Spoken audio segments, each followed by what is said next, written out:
Everyone, welcome. Thank you so much for coming to this workshop. My name's Emma and I'm the Chief Bollocksologist at Business Bollocks. Don't be shocked, that is the name of the business. And today we're going to be talking about modern marketing. And the reason why I'm wearing this slightly crazy garb, and there's Malcolm the magpie up on the mantelpiece, is because we don't want to be a marketing magpie. So I'm going to tell you a little bit more about what that is, and sometimes you might be like, oh yeah, that sometimes could be me.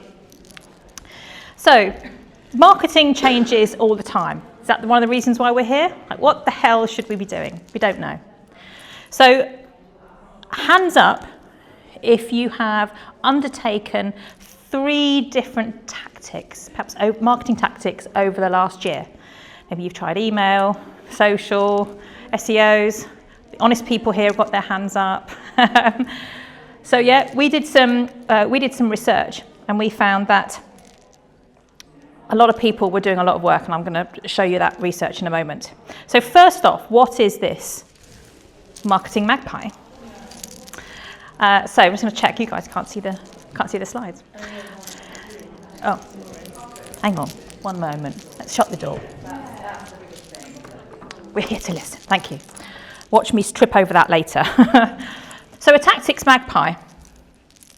Have ever you been fished in by the sexy new tactic, or someone on LinkedIn has said you need to be doing this, or you need to be doing that, or if you're super brave, you need to be doing that thing on TikTok, if you're brave, okay?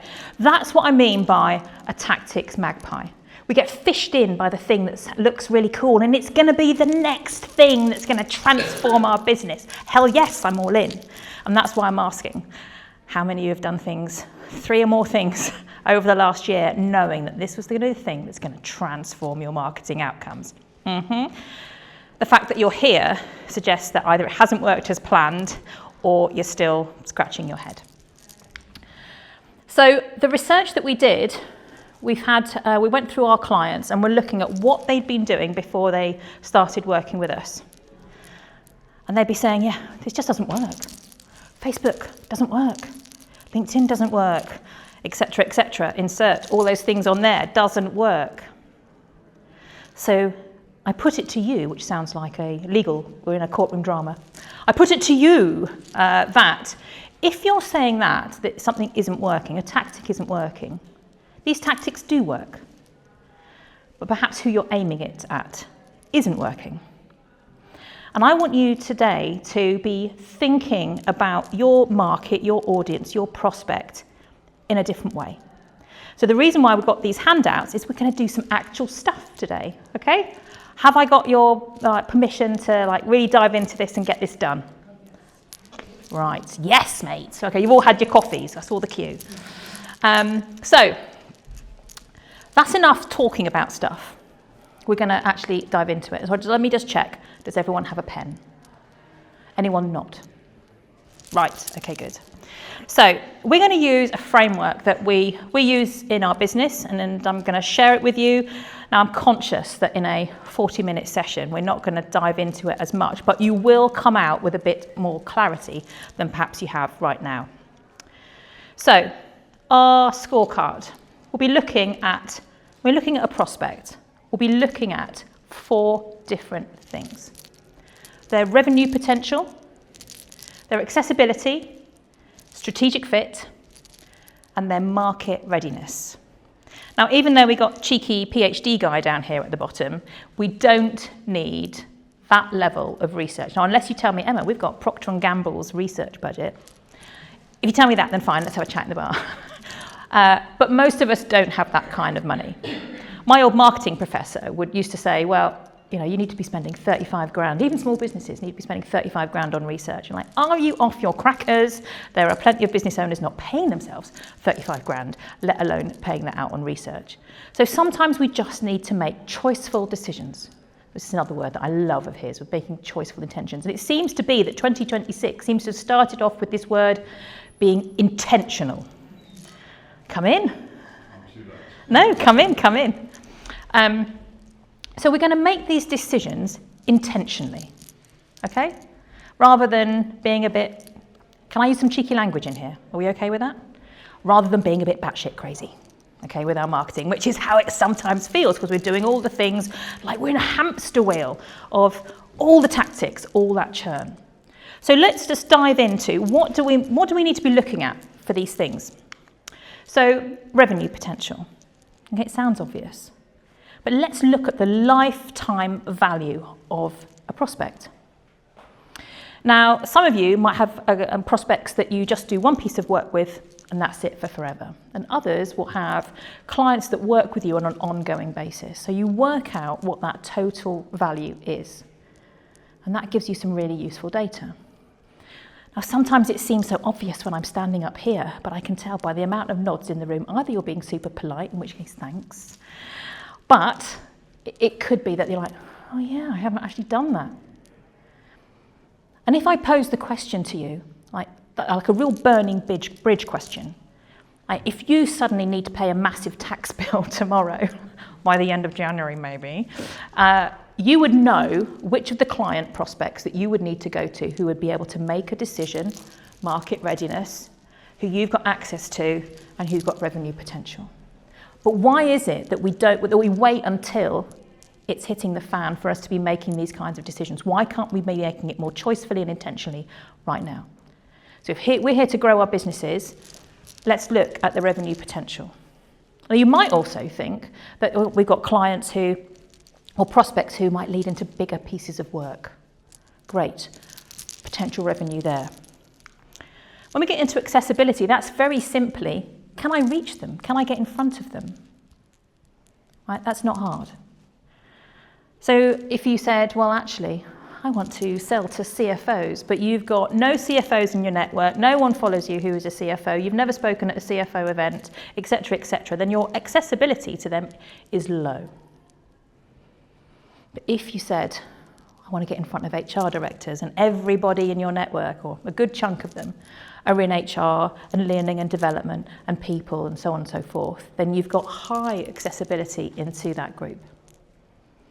Because what we're wanting to do is take a step back. And when people do this work, they'll often look at their existing customer base. And Emma, we've done some segmentation on our customer base, and we know that a third of our clients are this, or the most profitable clients are this. And it's like, great, what about all those people who aren't clients? And the amount of light bulb moments that clients have when they do this and go, do you know what, we should be working with someone else because they haven't done this work. Okay? They've been fished in by the magpie. So I want you to pose this question. Oh, have I been fished in by the magpie? You're going to have this burnt into your eyelids now of me standing up here looking a bit bonkers in a magpie cape. So do we have accessibility or can we access this market? And then we start getting into, is it a strategic fit? Is it going to help us grow our business? Is it going to put me in front of the right people as I want to grow? Now, there'll be businesses in here that are like, Emma, we're just in getting the money in mode. That's fine. And we've all had moments like that.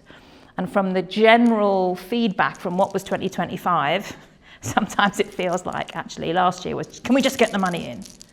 But let's be a bit more choiceful. Let's make 2026 a really fantastic year and be working on groups or segments that really fit with us strategically and take us to where we want our business to go. And market readiness. Who's heard that phrase, only 5% of your market are in a position to buy at a point that we speak to them? People heard that? Yeah? Okay. Yeah, there's truth in that, and there's a whole load of research.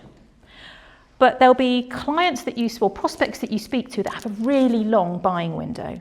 You know, we've got an 18-month, you've got to get on a supplier list, and then we can go through a procurement window, and la, la, la, la, la. And there'll be other people who can make a decision right now.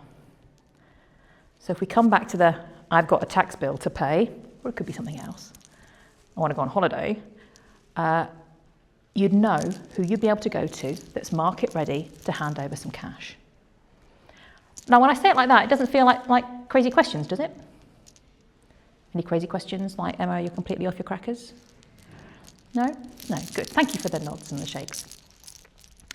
So these four things, if we're asking these questions of the whole market that we could look at, it's going to give us really good guidance on where we want to spend our energy. And so what we do is we take each of these We've got our segments of our market, and we're going to do this in a little bit. So I hope you're paying attention, because we're going to be doing this live in the room. And we'll mark each of these out of 5. And then what we do is we plot it on a priority matrix. Now, anyone who's seen the film Matrix will understand the reference to this, and then you're in my tribe, because I love that film. If you haven't seen it, what the hell are you doing with your life? So the priority matrix, this is where we take that information that we've just plotted, and we're putting it on a 4-box matrix. Sorry, I am doing an MBA. Everything in the world has to be on a quad matrix. Okay, this isn't quite Ansoff's. What we're looking at is accessibility along the bottom here, the ease of reach, and the revenue potential up the side. And now the intelligent ones of you are going, what about the other 2 M's? They're not on there. But we have to plot this first, and then we can put on that layer. If we had a whole group up here, happy days, then we might be looking at what's the strategic fit. Are they market ready? That's going to help us make our choices. So let me give you some examples. Or let's work through. So high revenue, low accessibility. Brilliant. They've got money to spend, but we can't get in front of them. So that's going to be a longer term piece of work. Okay? Down here, low revenue, hard to get hold of. Okay? This is where a lot of people flounder, because that's where we see the optics. That post got me so many likes. So many people answered my email, because they're in the high accessibility, but they ain't going to spend much. Okay, do you see what I mean? Like this, we've got to make choices about that. Does that make sense? And what we'll find is a lot of companies have a whole load of things going on in this sector. We want them up here. This one, run away, all kinds of crazy, don't be going there, and we want to be here. Makes sense, right? But if we haven't plotted where our prospects are, how do we know where we should focus? So I worked with a software development company, and they were pretty typical, and they were trying to be everything to everyone. They had 4 key markets that they were tapping into. These were the tech startups, and this is where they plotted. They also had SMEs. They were there. They also had enterprise clients, lots of revenue, crazy hard to get hold of, or to at least get them to make a decision. Yeah? And freelancers, oh, okay, easy to get hold of, not much money to spend. Okay? But they'd never really looked at it in this way. And what really killed me was they were spending 60% of their marketing budget and resource targeting these guys. They needed to be targeting these guys. So by doing this little piece of work, and it doesn't have to take a bazillion years, they were able to go, let's refocus on this. In a short amount of time, I think it was about 6 months, they increased their revenue 60% and reduced their costs, because they said, well, we're not doing that. And those guys, we'll get some people on it, but we know it's a longer burn. But they really focused on this. Does that make sense? Okay. Has anyone ever done anything like this? A few nods. Exactly like this, Ginny? Similar? Okay. Have you done it recently? Okay. So while this isn't something you do in every Monday morning meeting, this is something that you want to keep a regular eye on, because our landscape changes. COVID threw a spanner in the works, Brexit, Trump being Trump, all of that impacts our market. And so that has an impact on these, our prospects. So there's 3 things, so pitfalls, traps, that you could potentially fall into that I want you to be mindful of as we're going to go through this and for moving forward. So, comfort zone bias. Lots of clients fall into this, yeah, but we really like working with those people because they're really nice. We like working with them. Great. I love working with not-for-profits. But the clue's in the name, they haven't got a lot of money to spend. So I've engineered my business so when I do work with larger corporates, that then funds my programs for SMEs and for not-for-profits. But if you just want to focus in the comfort zone, actually probably being an entrepreneur is not the thing. And working for someone else is going to be this. But comfort zone, don't be working there. Unless it overlaps. with where the focus and the strategic overlap is. Well, the other thing is confusing segments with sectors. So segment is a bit of a marketing-y, bollocksy word for groups of an audience that share similar characteristics. That's it. That's basically your marketing 101. It's essentially a group where you look at who in your full market, everyone that could buy from you, okay, could, because now we're going to make choices, but it's not the sector. So if you say, my segment is SMEs, then I'm not actually. But imagine me bashing you around the head to say, not specific enough. What you might say is SMEs with a headcount of 50 to 200 that are in this geographic region and have been trading for this long and have grown by 20%. That's much more specific. And by understanding that focus, your messaging can get really clear. This magpie is getting you to get into averages. Now think back to when you last were scrolling through the internet, because no one's ever doing that, are they? No one's ever scrolling through the social media. There's a whole ton of stuff that you scroll past. That's the average. But what is it? Have a look. What is it that makes you stop? Be making more choiceful thoughts. What is it that's made you stop? That will probably be something that's been super well targeted. They've got some content that's engaging with you. And they've got a message that engages with you. And it's a format that you want, and it's on a platform that you're on. So an old client of mine that was advertising on Facebook and LinkedIn, their prospects weren't on Facebook, wasting $2,000 a month. Okay, you're welcome. That paid for my fees super quick. Okay, so don't confuse. And the fear of missing out. So we might all get it, and after you go out today, I hope that you'll all get it. But when we're speaking with colleagues, they're like, yeah, but what about all those people who are going to buy this thing? You know, we don't want to restrict ourselves, because a sale's a sale. You get that a lot from salespeople. And I get it. But what if we're focusing on those prospects that are going to bring us in more money, and it's going to be an easier sale, and it's going to be a quicker turnaround? Then the sales team get really excited. Okay, so thinking we can be everything to everyone is a misnomer. That's where I see a lot of clients, and they come to me and they're failing, and then we get focus, and then they're succeeding. Right, I've got this slide a few times in. Oh, now we're not going to click. Oh no, I got the spinning wheel of death. Right, that's handy because we're going to go into your go.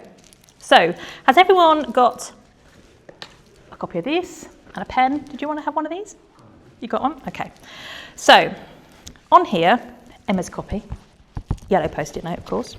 So, on the front here, we're going to be getting you to list out your segments. Now, ideally, you're going to have 3 to 5. You might go, actually, do you know what, Emma? I'm not really sure about this. Do you need one? Yeah, of course. If it's one that you're actively working with now, then maybe there's a prospect that you're thinking of. Put it down here. Be as specific as you can. There's a little nudge on there. No small businesses, remember, be specific as you can. Does that make sense? So, I'm going to give you a couple of minutes to write down 3 to 5 on there, because then we're going to do an exercise on it moving forward. No, we're still spinning. That's good times. Right. Off we go. Great, I can see some really good descriptions going down. That's fantastic. If you're stuck, ask the person next to you. I'm going to move us on, otherwise the next speaker will be hooking me out with a shepherd's crook. So, thank you, my favourite music, and my kids are going, Mummy, banging tune in the office. So, I would say spend some time on this away from here, okay? Unfortunately, I can't wave a magic wand and give us loads more time, okay? But spend some time really understanding, getting to know your segments. Now, what will sometimes happen is as we go through this exercise, you then start back at the beginning again, okay? So now we've got to do is take our segments that we've just put on the front, and you know, if this is a Google Doc, it all happens magically, but I'm afraid we're on old school printing here because I wasn't sure what the Wi-Fi was going to do. So if you take your segments and just put a simple version in this first column, And then I want you to rank them 1 to 5 against that revenue, accessibility, ease of access, so strategic fit, and then market readiness. Okay, gut feel. We don't have to agonize over this. Your gut feel is pretty much going to be bang on. Okay? And as I said, unless you've got Procter & Gamble's or Unilever's research budget, this stuff is going to be enough.